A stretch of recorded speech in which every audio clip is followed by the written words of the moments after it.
You call him a nigger, the child? The fuck you talking Did you about? call the child the nigger word? Business. It is my own business. You call him.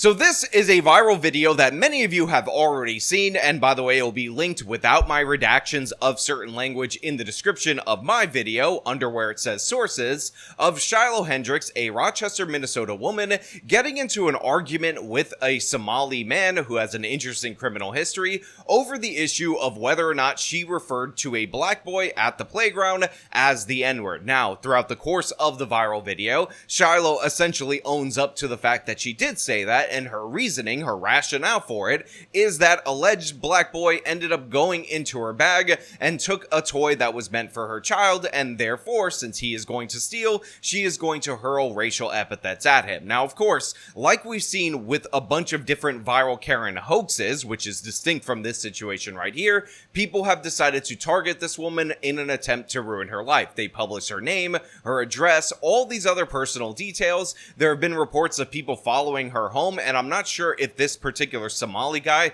ended up following her home, all because she said this no word at the park. And in response to all this, she decided to start a GiveSendGo, or somebody decided to start a GiveSendGo, which is now nearly at $600,000. $600,000 for a woman who admittedly used a racial epithet against a child at a park based on a situation that is not good, but still. And that seems to be ridiculous to me. Now, we're going to talk about this. We're going to break this down. But before we do, I want to thank everybody who supports this channel via actualjusticewarrior.com/join. Give me the money.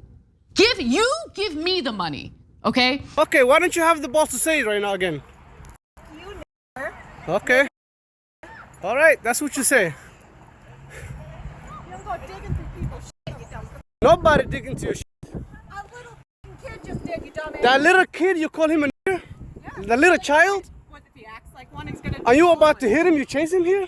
He took my son's stuff. So that gives you the right to call the child, 5-year-old, a nigger, the N-word. If that's what he's gonna act That's like. what you're gonna call him. That's what he's gonna act like. So look, before we get into the serious implications of this particular video and the reaction to said video, I do want to point out that it is funny that this guy says, that's a hate speech, like you're not allowed to say that. You know, that's a hate speech. And you can be recorded for that. I don't give a shit. Huh. Okay, we'll see about that, what the internet has to say about you. When in reality, this is the United States of America, and yes, you are allowed to hurl racial epithets at people. That is protected speech. In fact, hate speech is not a real thing at all whatsoever in the United States of America, because it is obviously a weapon used to repress people, used to censor speech, and we see the implications of that being implemented in nations across Europe, and of course, in additional nations around the world. So yeah, we can all laugh at this guy saying that's a hate speech, when in reality, that's completely meaningless. But obviously, just because something is protected speech by law, that doesn't mean that people aren't going to be upset about it. That doesn't mean that people aren't going to be hurt about it. But the thing is, like we see, people on the internet.com tend to take this way too far, and they decided to target this woman at her home and whatnot. And obviously, I find that to be unacceptable. That being said, this idea that this woman is the person that we need to hold up as a champion is ridiculous in every possible way. And by the way, this is where you can start hitting the dislike button, because I am not on board in any way, shape, or form with her fundraiser, because fundamentally the issue at hand is that she used a racial epithet against a child that was originally reported as a 5-year-old autistic child in order to maximize victimization. But I don't give a damn about that either. The kid could be 10 or whatever age you want to put him. It's still inappropriate to do in this particular situation.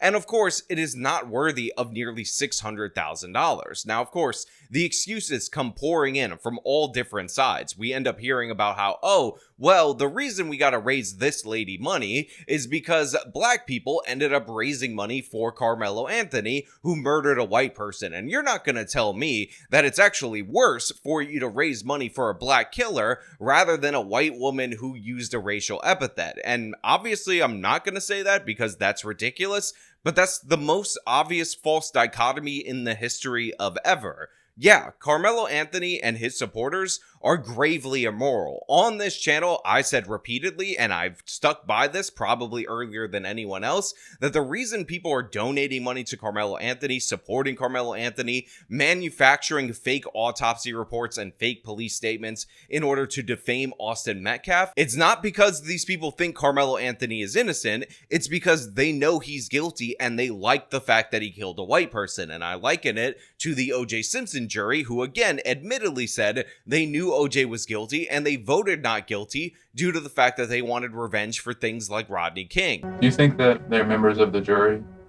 that voted to acquit OJ because of Rodney King? Yes. You do? Yes. How many of you think felt that way? Oh, probably 90% of us. 90%? Did you feel that way? Yes. That was payback. Uh-huh. You think that's right? So yeah, let's be 100% clear about this. The people who donate money to Carmelo Anthony because he's black and he killed a white person and they like that are morally depraved human beings, and again, they are not fit for civilized society. Obviously, I have a major issue with that. I've made multiple different videos about the Carmelo Anthony Austin Metcalf case, but the fact is, that has nothing to do with what we're talking about, even if emotionally you feel like there's some connection. In reality, you are raising money for a woman who threw a racial epithet at a child who gives a damn about his age or his autism status, and it has no connection to the Metcalf situation. In fact, people have pointed out that Austin Metcalf's father's GiveSendGo, or GoFundMe actually, has less money than both Carmelo Anthony and, of course, this woman's GiveSendGo. Now, I point out that this is actually not 100% dead on accurate, because we do have a separate GoFundMe for Austin Metcalf's mother that has raised money, and the combined total of both of those seem to be above where this woman and where Carmelo Anthony is at. But the fact is, as of right now, people are just raising money and they're saying it's based on white identity for somebody who's not the victim of a hoax, for somebody who actually did throw that epithet at that child, and by the way, is completely unapologetic about it. So as of right now, this GiveSendGo is at $660,000, which is absurd. So when I see somebody like Shiloh getting $660,000 just for calling a little black boy the N-word, all I can think of are those iconic words from Anna Kasparian that I play at the beginning of nearly every one of my videos, which are, give me the money. Give me the money. Give me the money. Okay? Yeah, give me the money instead. So we go to this woman's GiveSendGo, which is entitled Help Protect My Family, and it says, hello, my name is Shiloh, and I have recently been put in a very dire situation. I recently had a kid steal from my 18-month-old son's diaper bag at the park. I called the kid out for what he was. Another man who we recently found out has a history with law enforcement proceeded to record me and follow me to my car. He then posted these videos online, which has caused my family and myself great turmoil. My SSN has been leaked, my address, my phone number has been given out freely, my family members are being attacked, my eldest child may not be able to go back to school, even where I exercise has been exposed. I am asking you for help to assist in protecting my family. I fear I must relocate. I have 2 small children who do not deserve this. We have been threatened to the extreme by people online. Anything will help. We cannot and will not live in fear. Thank you. So yeah, that's the description for her GiveSendGo, which by the way, upon checking is at $660,000 at the time of me recording this video, not almost $600,000 like I thought earlier on, and it is still receiving a ton of different donations. And the key line that I want to focus on in this particular GiveSendGo is actually right there, where she says, I called him out for what he was. So she is tripling down on her use of the N-word against this child, and for me, I'm sorry, I'm not giving this woman a dime for her tripling down on this racial epithet, because regardless what you think about somebody stealing, and by the way, on this channel, I call out thieves over and over again, I call out softness on juvenile criminals over and over again, the fact is, the racial epithets are not kosher with me. They're not going to be a good thing that I'm going to take into account and say, you know what, this woman is deserving of the money that I earn on this channel, or any of you out there earn. I find this to be ridiculous from top to bottom. But again, like I said, with the Carmelo Anthony situation, where they're donating money to Carmelo Anthony because he's guilty, because they like that he killed a white person, in this particular case, people are shelling out the bucks because they like that she used the N-word. They like that she's unapologetic about it. And while you could say that you understand that and whatnot, the fact is this does not make the country better in any way, shape, or form. It significantly makes it worse. And while I see a lot of people on the internet.com saying that this is proof that we are at the end of white guilt, I will just point out that nothing could be further from the truth, because if you were actually interested in fighting against white guilt, you would have donated all this money against all these women who were victimized by these viral Karen hoaxes that did nothing racist at all whatsoever. In reality, this is an example of moral depravity, an example of tribalism, and a shameful example of just that. Now, of course, again, a lot of people are going to say they donated to the murderer, they donated to Carmelo Anthony. Who has called that out more than me on this particular channel? Absolutely no one. Who has pointed out that, again, that they supported Carmelo Anthony because they believe he's guilty, not because they think he's innocent? Me, again, repeatedly. And the reason why is because I have zero white guilt. You should have zero white guilt, but that doesn't mean you should take it the extra step further and then end up donating a crap ton of money to a woman because she used a racial epithet against a child. And again, I don't need to maximize the kid's victimization status. I don't need to make him a 5-year-old autistic kid. Until that is verified and proven to be true, I don't give a damn about that. I'll spot you the extra 5 years and say it's a 10-year-old, and it is still a wildly inappropriate thing to do. Now, for those of you who are curious about the allegations, or allegations as the super mayor would put it, false allegations and not facts, against the guy filming the video, I do want to point out that he did have a sexual assault case where he and another man, by the way, they are both over the age of 30, I believe one of them is over the age of 40, ended up alluring a 16-year-old girl to their home with the promise of a place to stay, and they were accused at the time of raping this 16-year-old girl or forcibly penetrating or some such thing. Of course, that case was dismissed, and it was supposedly dismissed in the interest of justice, but apparently this individual also has another criminal record or another issue with law enforcement where he allegedly assaulted a man and his 10-year-old daughter physically in a stairwell when they asked them to turn down the rap music that they were playing. Now, again, I put that out there in the name of full disclosure because the last thing I want to get into related to this is, of course, the comment section and the GiveSendGo part of it. So, I have given GiveSendGo credit in the Carmelo Anthony case for not taking down his GiveSendGo because they are the platform where you can raise money for your criminal defense. And in fact, the CEO of GiveSendGo has come under a lot of heat because obviously a huge portion of the comments under Carmelo Anthony's GiveSendGo are anti-white hatred. And the reason for this, like I said, is because many of Carmelo Anthony's supporters like that he killed a white kid. Again, they don't believe him to be innocent. And of course, the CEO of GiveSendGo had said repeatedly, that's a free speech issue, we support free speech, etc., etc. Now, of course, fast forward to the Shiloh Hendrix case and her GiveSendGo, and within about 24 hours, they decided to disable the comments due to the racial nature of the comments, because again, people are supporting Shiloh not because she's being victimized or it's a viral Karen hoax a la Sarah Comrie or Amy Cooper, but because she did use the N-word, and a certain segment of the population likes that she threw a racial epithet at a child and that she's unapologetic about it. But the comments were completely disabled on both GiveSendGos after this, and people are calling out, and rightfully so, the CEO of GiveSendGo as a hypocrite for doing so. Again, a lot of people point out that Carmelo Anthony's GiveSendGo was up for nearly a month without any disabling of comments and whatnot,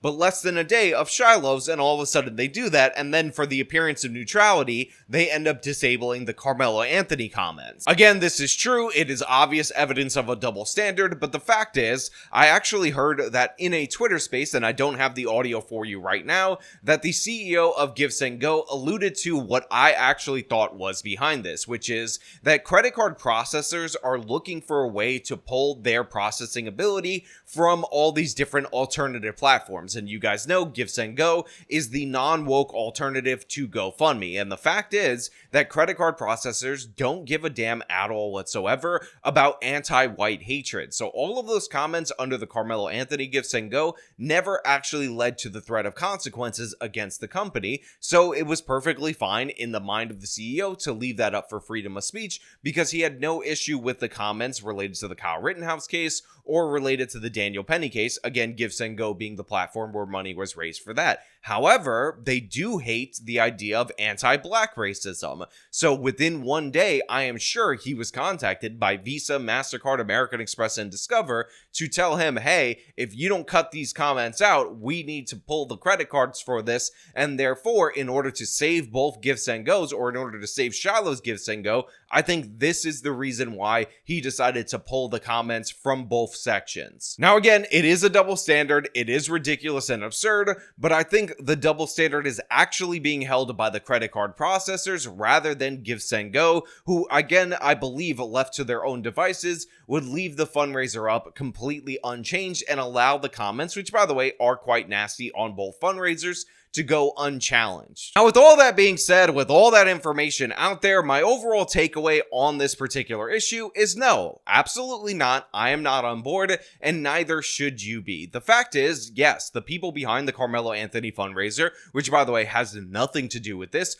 are morally depraved. The people supporting it, the people cheering it on because they like the fact that a black teenager murdered a white teenager, those people are disgusting in every possible way. And part of the thing that makes them so disgusting is that they are so blinded by tribalism that they're willing to support immoral behavior on the scale of murder in order to make it seem like their side is winning. Now you flip it, and again, the scale is not nearly as bad. We have an instance where we're talking about somebody who used a mean word. It's inappropriate to do so, but you have the same kind of nasty tribalism coming out in support of her, and I find that to be disgusting, especially considering that there are still people like Amy Cooper and Sarah Comrie that have problems getting a job, and they were actually defamed in those particular cases because in reality they didn't do anything racial. They just happened to be a white person who got into a regular ordinary argument with a black person. In one instance, the pregnant physician's assistant ended up having a city bike stolen from her by 4 black teenagers, and yet she was framed as the thief. She was framed as the perpetrator, and she was defamed in this famous clip from Emma Vigeland as drunk, evil, white, and racist, even though again she was pregnant coming off of a shift as a physician's assistant.